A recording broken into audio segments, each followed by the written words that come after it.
اعوذ باللہ من الشیطان الرجیم سورۃ البقرہ آیت نمبر 172 اور 173 انشاءاللہ آج ہم پڑھیں گے۔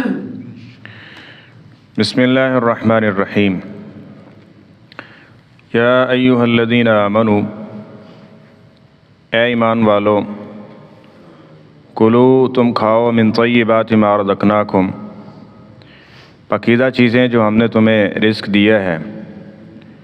واشکروا للہ، اور اللہ تعالیٰ کا شکر ادا کرتے رہو، ان کنتم ایاہ تعبدون، اگر تم اسی کی عبادت کرتے ہو۔ انما حرم علیکم المیتہ، یقیناً اس نے تمہارے اوپر مردار کو حرام کیا ہے، والدم، اور خون کو، ولحم الخنزیر، اور خنزیر کے گوشت کو، وما اہل بہ لغیر اللہ، اور وہ جس پر غیر اللہ کا نام پکارا گیا ہو۔ فمن اضطر غیر باغ، پس وہ شخص کہ جو مجبور کر دیا گیا ہے، غیر باغ، وہ بغاوت کرنے والا بھی نہیں ہے، ولا عاد، اور حد سے تجاوز کرنے والا بھی نہیں ہے، فلا اثم علیہ، تو اس پہ کوئی گناہ نہیں ہے۔ ان اللہ غفور الرحیم، بے شک اللہ تعالیٰ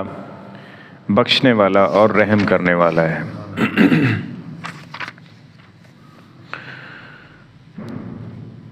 سابقہ آیت میں اللہ تعالیٰ نے جمی لوگوں کو حکم دیا ہے کہ تم حلال اور طیب کھاؤ، اور یہاں پہ خاص طور پہ اہل ایمان کو خطاب ہے کہ تم نے خاص طور پہ اس چیز کا خیال رکھنا ہے۔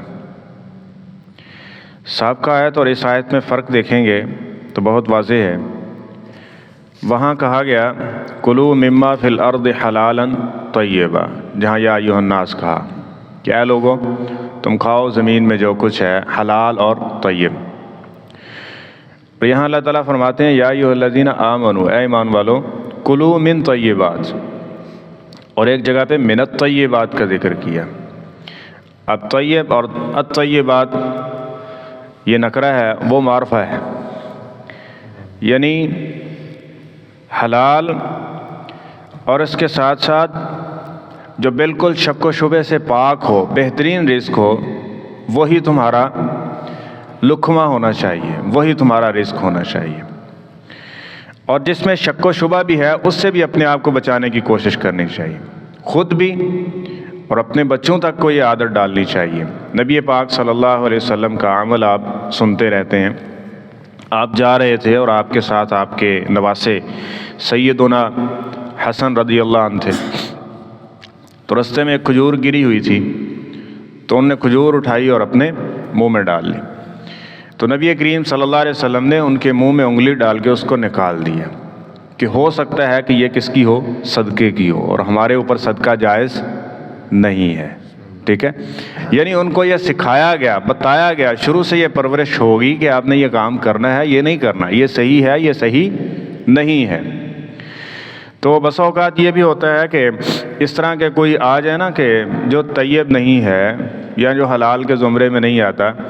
تو بڑے بس اوقات کہتے ہیں چلو ایسے نہیں کھاندے، تسی کھا لو، نیانے تو بغیر صابوں جانے نا، انہاں تو تھالی صاحب نہیں ہے نا، تو چلیں یہ کھا لیں۔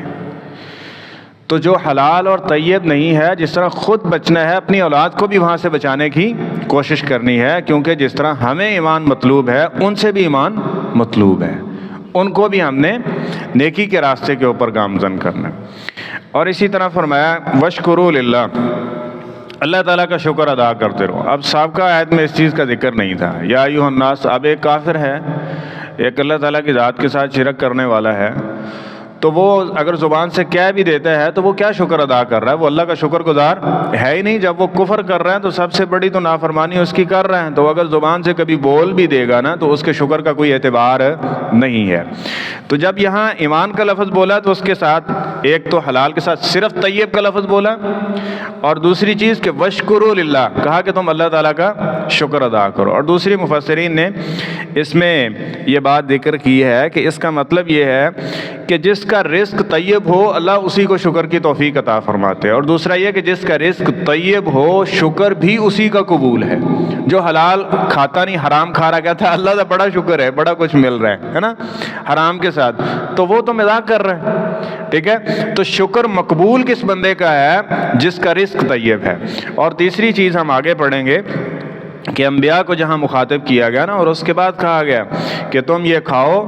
طیب حلال رزق وَاعْمَلُوا صالحا، پھر بندے کو عمل صالح کی توفیق ملتی ہے، مقبول عمل کی پھر بندے کو توفیق ملتی ہے۔ اور جب یہ چیزیں نہیں ہوں گی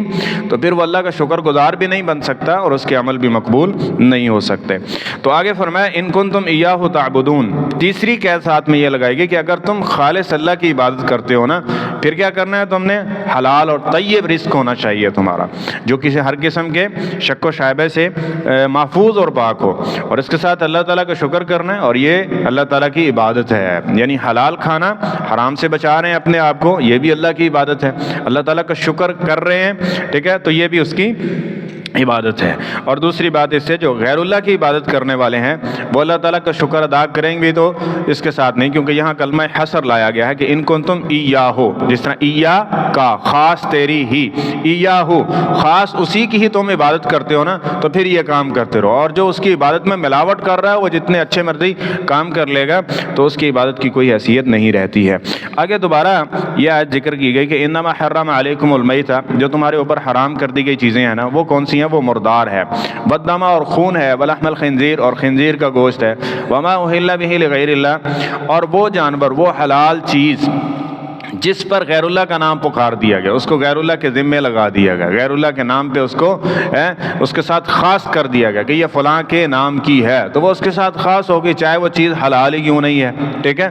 چاہے اس کے اندر اچھی سے اچھی کوالٹی کی چیزیں ڈال کے اور وہ بہترین ساری چیزیں کیوں نہیں ڈالی اور پکائی اور بنائی گئی، اور وہ کس قدر ٹیسٹ اور ذائقے کے اندر لذیذ ہی کیوں نہیں ہے، جب اس کے اوپر غیر اللہ کا ٹیگ لگ گیا تو وہ مومن کے لیے کھانا جائز نہیں ہے، حلال نہیں ہے اس کے لیے، وہ حرام کے زمرے میں چلا جائے گا۔ بہت سارے لوگ کہتے ہیں یہ اتنا یہ بات نہیں ہونی چاہیے، اتنی سخت بات کہ اب وہ حلال چیز ہے، حلال چیز کو ہم کیا کریں، پھینکیں، اس کو ختم کر دیں۔ او بھائی حلال نہیں رہی، یہ ہم نہیں کہہ رہے، یہ مولوی کا فتویٰ نہیں ہے، یہ قرآن پاک میں متعدد مرتبہ یہ بات ذکر کی گئی۔ ابھی ہم تھوڑی آیات پہلے بھی پیچھے پڑھ کے آئے ہیں یہ بات، اور دوبارہ پھر یہ اسی سورۃ بقرہ میں دوسری مرتبہ یہ بات آ رہی ہے کہ تم نے کیا کرنا ہے کہ جو چیز غیر اللہ کے نام لگا دی جائے، اس پر اس کا نام پکار دیا جائے، وہ حلال رہتی ہی نہیں ہے۔ جب وہ حلال نہیں ہے تو اس کو استعمال کرنا یا اس سے فائدہ اٹھانا یہ مومن کے لیے جائز نہیں ہے۔ آگے مزید تاکید دیکھیں گے تو فرمایا کہ ایک صورت ہے کہ اگر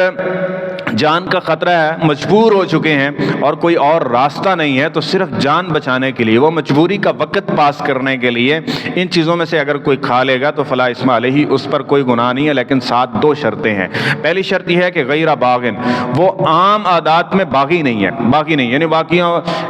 اللہ کی اطاعت و فرما برداری کرتا ہے، نافرمانی کرنے والا نہیں، معروف نہیں ہے نافرمانی کرنے والا، ہو جاتی ہے اونچ نیچ یہ اپنی جگہ، لیکن ایک آدمی کے اوپر ٹیگ لگ جاتا ہے نا، یہ ہے ہی انجدہ ہے نا، جس طرح ایک اچھائی کا ٹیگ ہے، یہ نمازی ہے، یہ متقی، کبھی کبھی اگر کوئی اونچ نیچ ہو جائے تو اللہ غفور الرحیم ہے۔ اسی طرح باقی معاملات میں وہ باغی نہیں ہے، اگر وہ باغی ہے تو وہ اس وقت بھی کرے گا تو اس کا معاملہ اللہ کے سپرد ہے بہرحال، لیکن فرمایا کہ جو باغی نہیں ہے اور ولا عادن، اور دوبارہ یہ نہیں کہ چسکا لگ گیا دوبارہ اس کو چلتا رہے گا،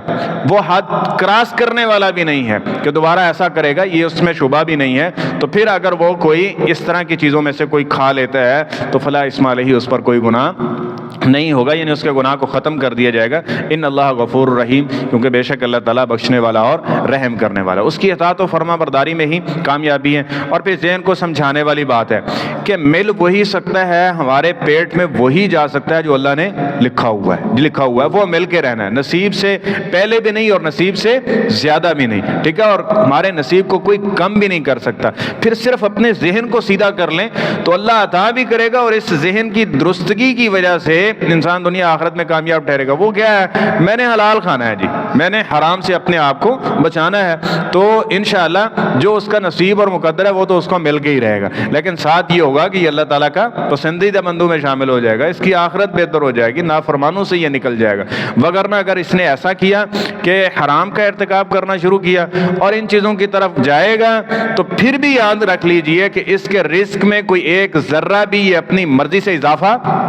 نہیں کر سکتا۔ ہاں یہ ہوگا کہ یہ انسان اللہ کے راستے سے دور کر دیا جائے گا، ہٹا دیا جائے گا، اور اس کو عمل صالح کی توفیق نہیں ملے گی، شکر گزار بندوں سے نکال دیا جائے گا، اللہ کی خالص عبادت کرنے والے جو ہیں ان سے اس کو ختم کر دیا جائے گا، باقی لوگوں کے اندر شامل ہو جائے گا، جس کا نتیجہ یہ ہوگا کہ آخرت بھی اس کی برباد ہوگی اور دنیا میں یہ پھٹکارے ہوئے لوگوں میں سے ہوگا۔ اور جو اس رستے کو چھوڑ کے اسی رستے کو اپناتا ہے جو اللہ تعالیٰ نے ذکر کر دیا گیا، تو وہ ہر حال میں اس دنیا میں بھی اور آخرت میں بھی کامیابی کے زینے چڑھ رہا ہے۔ اللہ تعالیٰ ہم سب کو صحیح معنوں میں قرآن و سنت پہ عمل پیرا ہونے کی توفیق نصیب فرمائے۔